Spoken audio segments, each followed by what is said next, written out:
ជំរាបសួរដល់សាធារណជននិងអ្នកសារព័ត៌មានទាំងអស់ជាទីរាប់អាននាព្រឹកថ្ងៃទី28ខែធ្នូឆ្នាំ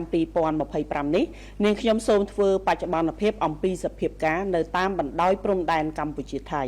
នាងខ្ញុំសូមជម្រាបជូនថាបន្ទាប់ពីភាគីទាំងពីរ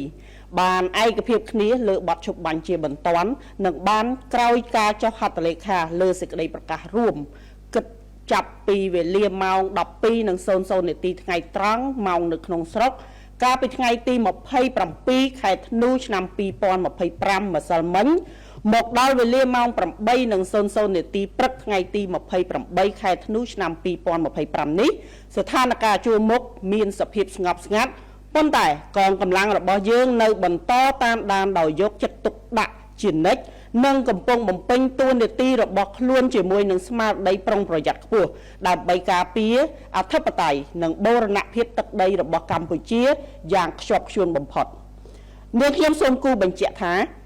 សេចក្តីប្រកាសរួមកាលពីម្សិលមិញនេះជាការបន្តអនុវត្តនៅអ្វីដែលបានឯកភាពគ្នាកន្លងមករួមមានកិច្ចព្រមព្រៀងបទឈប់បាញ់រវាងកម្ពុជានិងថៃដែលបានចុះហត្ថលេខាកាលពីថ្ងៃទី28ខែកក្កដាឆ្នាំ2025សេចក្តីថ្លែងការណ៍រួមស្តីពីកិច្ចព្រមព្រៀងសន្តិភាពរវាងកម្ពុជានិងថៃដែលភាគីកម្ពុជានិងថៃបានចុះហត្ថលេខាកាលពីថ្ងៃទី26ខែតុលាឆ្នាំ2025និងឯកសារព្រមព្រៀងផ្សេងទៀតក្នុងន័យនេះភាគីទាំងពីរបានវាយតម្លៃខ្ពស់ចំពោះតួនាទីរបស់ក្រុមអ្នកសង្កេតការអាស៊ាននិងបានឯកភាពពង្រឹងអាណត្តិការងាររបស់គេក្នុងការផ្ទៀងផ្ទាត់និងធានាដល់ការអនុវត្តប្រកបដោយប្រសិទ្ធភាពនៅវិធានការនានាដែលបានឯកភាពគ្នាក្នុងថ្ងៃម្សិលមិញនេះកិច្ចប្រជុំពិសេសលើកទី3នេះខ្ញុំក៏សូមជម្រាបជូនបន្ថែមថាកិច្ចប្រជុំពិសេសលើកទី3របស់គណៈកម្មាធិការព្រំដែនទូទៅកម្ពុជាថៃ GBC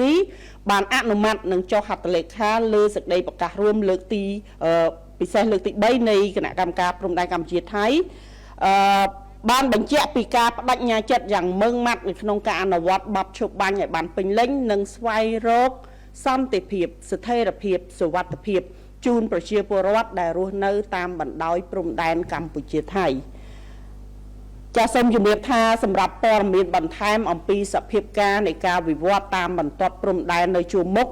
ក្រសួងការពារជាតិនឹងចេញផ្សាយនៅក្នុងប្រព័ន្ធផ្សព្វផ្សាយផ្លូវការរបស់ក្រសួងការពារជាតិ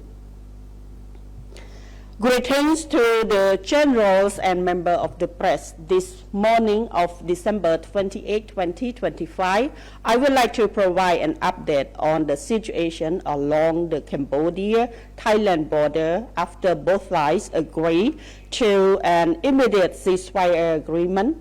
following the signing of the joint statement. From 12 p.m. local time on December 27, 2025 up to 8 a.m. this morning, the frontline situation has remained calm. However, our military force stand strong and are performing their duty with full vigilance in defending the country's sovereignty and territorial integrity.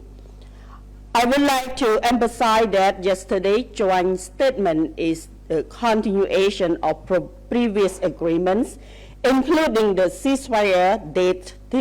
July 28, 2025, the joint declaration on peace signed by both Cambodia and Thailand dated October 26, 2025, and other agreed upon documents. In this regard, both sides highly value the role of the ASEAN Observer Team AOT and have agreed to strengthen its mandate in verifying and ensuring the effective implementation of the measures agreed upon yesterday. The third special meeting of the Cambodia-Thailand General Border Committee GBC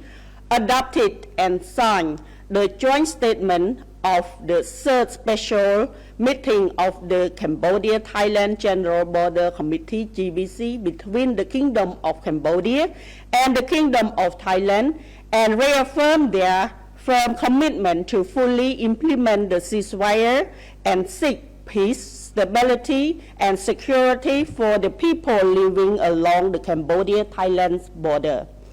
For further updates report regarding the frontline situation, please visit official media channels of the Ministry of National Defense of Cambodia. ចាសសូមអរគុណចំពោះការតាមដានស្ដាប់នៃការធ្វើបច្ចុប្បន្នភាពក្រោយ